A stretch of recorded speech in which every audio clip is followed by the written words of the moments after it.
2012 can ultimately be seen as a very feel-good year. It has shown mankind's best moments, and even when there's things such as war, poverty and famine going on, hopefully these images of the last year can bring you solace in the time. Anyway, let's begin. Number 5. Nik Wallenda tightrope walks across Niagara Falls. Niagara Falls has been the location of deaths of many stunt men and women. Very perilous, very dangerous. However, a dream of Nik Wallenda, a very famous tightrope walker, was to cross the Niagara River and its 200-foot deep gorge, from the American side to the Canadian side. As you can see from this image, it is a spectacular point of view, and it shows just how far man is willing to go to do his dreams. It may not be the biggest or the best thing, but it shows that if you stick to it, your dreams can come true. I've got to give credit to Nik Wallenda. That is something a lot of us don't achieve. Number 4.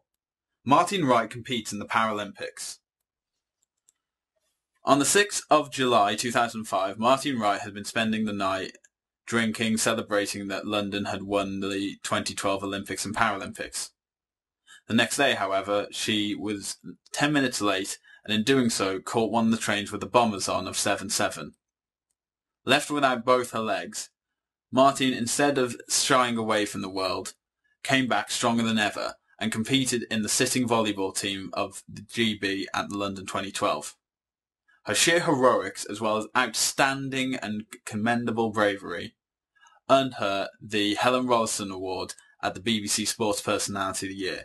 Clearly, she is an icon of both sport and persistence. Number 3.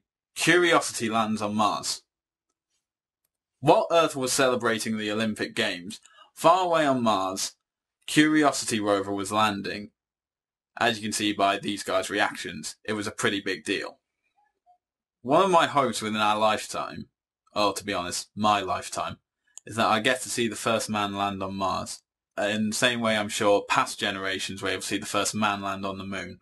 Curiosity is just one step closer to it, and hopefully, with all the samples they're getting and all the details they'll be finding, that dream and that hope may be becoming a reality much sooner than we believe. Number 2. The Games Makers of London 2012. It takes a lot to convince people to do something for nothing. And even when you do that, there is no loyalty to what you're doing. After all, you're not getting paid.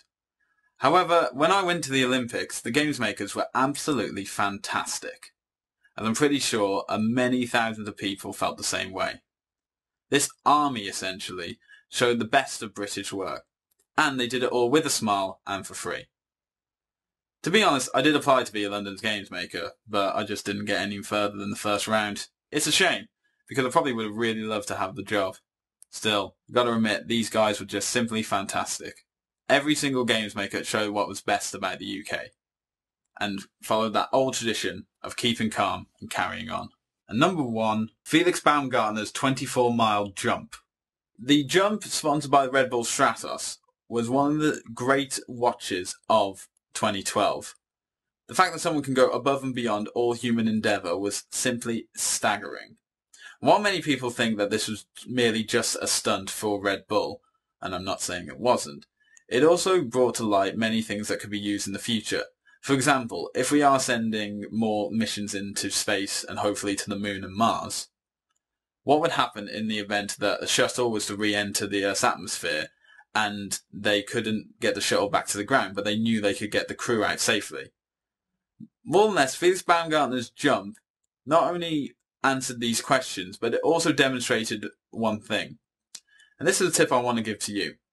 The next time someone tells you, you can't do this or you can't do that, remind them that someone jumped from space to Earth and lived to tell the tale. Felix Baumgartner, you are clearly one of the great icons of 2012. Anyway, thanks for watching. I'll see you tomorrow.